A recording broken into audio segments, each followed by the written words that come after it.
Estamos de volta então com a nossa segunda aula do módulo 2 e nós vamos ver hoje as razões para a enfermidade. Então, nós temos ali, a nossa promessa de cura para reivindicar, que está em Salmo 119, versos 67, 71, 93, que diz assim: antes de ser atingido, andava errado, mas agora tenho guardado a tua palavra. Foi-me bom ter sido afligido, para que aprendesse os teus estatutos. Nunca me esquecerei dos teus preceitos, pois eles me têm vivificado. Então, é verdade, Guardar a palavra do Senhor no coração, andar na palavra de Deus, que é luz para os nossos pés, é ter vida, É ser vivificado. O nosso espírito é vivificado, fica cheio da presença de Deus. Nós temos vida quando nós guardamos a palavra de Deus no nosso coração, e é saúde, Saúde para a nossa alma, saúde para os nossos ossos, Para o nosso corpo. Então, a palavra de Deus, ela é viva e é eficaz, é mais penetrante do que a espada de 2 gumes. E agora nós vamos ver algumas razões para que sejamos acometidos por enfermidades. Razões pelas quais as enfermidades elas vêm sobre nós. E nós temos ali, no nosso slide, a letra A, que são as violações das leis naturais. Então, das leis espirituais, perdão.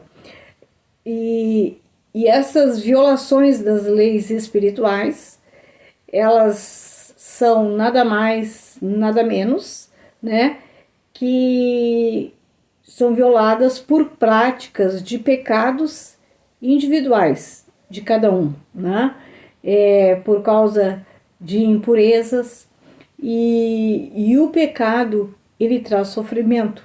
O pecado, ele traz consequências, como nós vimos de forma mais detalhada na aula anterior.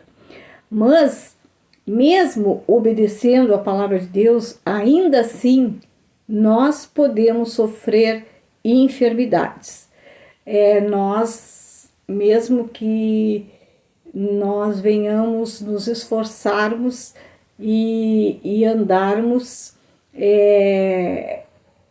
da melhor forma, em obediência à palavra de Deus, com temor a Deus, procurando vigiar, e permanecer ali firmes, resistindo às tentações, para não cair no pecado. Mesmo assim, nós podemos ter enfermidades, porque nós vivemos num mundo que é pecador. E tanto aquele que é justo, aquele que é salvo, como aquele que é injusto, aquele que é ímpio, ele sofre devido ao pecado no mundo. Por quê? Porque a palavra diz que o mundo jaz no maligno e que Satanás é o príncipe deste mundo. Então, enquanto nós estamos neste mundo, neste corpo, nós estamos sujeitos a todas as coisas. Também é possível perder a cura quando nós voltamos a pecar. Quando nós voltamos a pecar. E Jesus, ele disse lá em João 5,14: eis que já estás são, não peques mais, para que não te suceda alguma coisa pior. Então tá aí a palavra de Deus que garante, que quando nós erramos, reconhecemos, nos arrependemos, somos perdoados, e se aquela enfermidade era por causa daquele pecado, nós somos curados. Mas o Senhor diz: olha, agora tu tá são, mas não tornes a pecar, para que não voltes a ficar doente. Então vamos guardar essa palavra no nosso coração. Depois nós temos ali na letra B, a violação das leis naturais, né? Então, um pouco de enfermidade nos vem porque nós violamos as leis naturais de Deus, não são nem espirituais, mas são naturais. Então, uma dieta imprópria, né? Obesidade, peso também insuficiente, magro demais também, né? É algo que viola a lei natural e traz doença. Excesso de trabalho, repouso impróprio, falta de domínio próprio que resulta em emoções nocivas, né? Como nojo, como amargura, falta de reações positivas com os outros, amargura, falta de perdão, isso também traz doença, já foi bastante falado, a falta de perdão. Os exercícios físicos, né? Fazer exercícios demais ou exercício de menos também causam danos à saúde, abusos de drogas, de álcool, substâncias químicas tóxicas absorvidas pelo corpo, violar as leis naturais como a lei da gravidade, né? Saltar de um edifício pode se ferir, colocar-se deliberadamente em risco através de atividades perigosas, negando-se a usar os dispositivos de segurança, né? Como, por exemplo, cinto de segurança, óculos numa oficina, um capacete numa construção. Então, isso é a violação das leis naturais que pode nos trazer danos físicos, que pode nos trazer doenças. Então, essas também são causas razões pelas quais nós ficamos doentes. E depois nós temos ali na letra C os ataques satânicos, né? Então, os ataques satânicos são ataques diretos de Satanás. E como nós falamos na hora anterior, nós temos ali o exemplo de Jó. O próprio testemunho de Deus mostra que Jó, ele não pecou. Jó era um homem justo. Ele não sofreu devido ao seu próprio pecado, mas devido a um ataque de Satanás. As enfermidades que acontecem no nosso corpo também é uma forma que Satanás nos ataca. Nós sofremos ataques também porque muitas vezes nós entramos em guerra com Satanás. E em qualquer guerra há acidentes, não é verdade? Em qualquer guerra há ferimentos, em qualquer guerra pode haver perdas. Então, quando nós atacamos Satanás, quando nós investimos contra o reino dele, nós investimos contra as trevas, ele pode contra-atacar, né? Nos atacando de alguma maneira. Então, são as mais diversas formas. Às vezes você começa a guerrear em oração por causa de alguém e na sua casa está tudo tranquilo. De repente, sem mais nem menos, alguém dentro da sua casa muda de comportamento e começa a se contrapor a você, né? Para te entristecer, para te prejudicar, para te fazer parar de interceder por aquilo que você estava orando, já para te desviar, te desfocar. Então isso é um ataque de Satanás, né? E às vezes a pessoa diz assim, entrei nessa guerra, entrei nessa batalha, tô orando por essa pessoa, tô orientando, tô aconselhando, tô cuidando e olha tudo que está me acontecendo. É um ataque de Satanás, né? Para tirar você, né, da batalha, para tirar você da guerra, para que você não prejudique o reino dele, né? Mas nós não podemos nos deixar intimidar, porque maior é o que está em nós do que o que está no mundo. Também outra maneira de Satanás atacar é atacar a nossa mente, né? Atacar a nossa mente com desejos da carne, com desejo dos olhos, né? A cobiça, a inveja, o ciúme,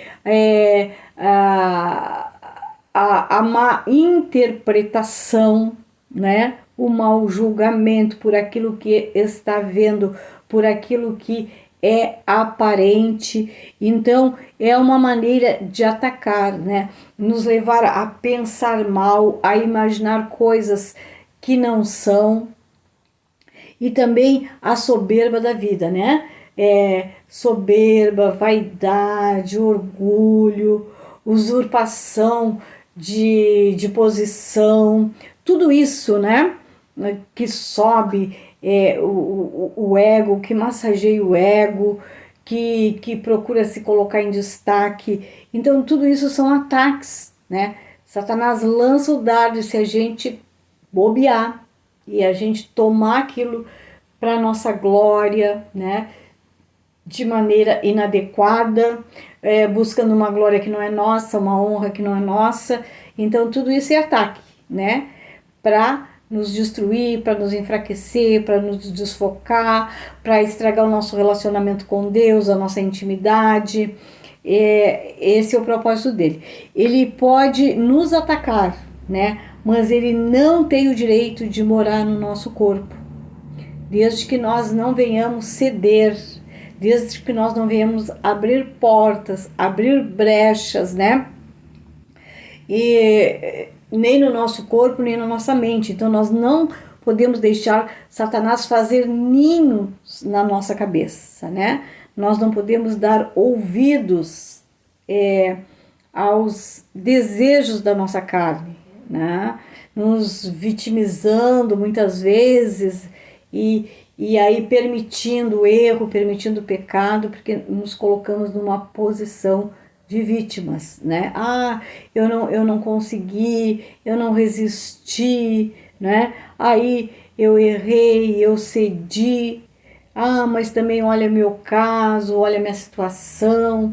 Então, nós não podemos, né, nos deixar manipular por aquilo que Satanás ele quer colocar na nossa mente para que nós venhamos achar justificativas para cometer o erro, para cometer o pecado.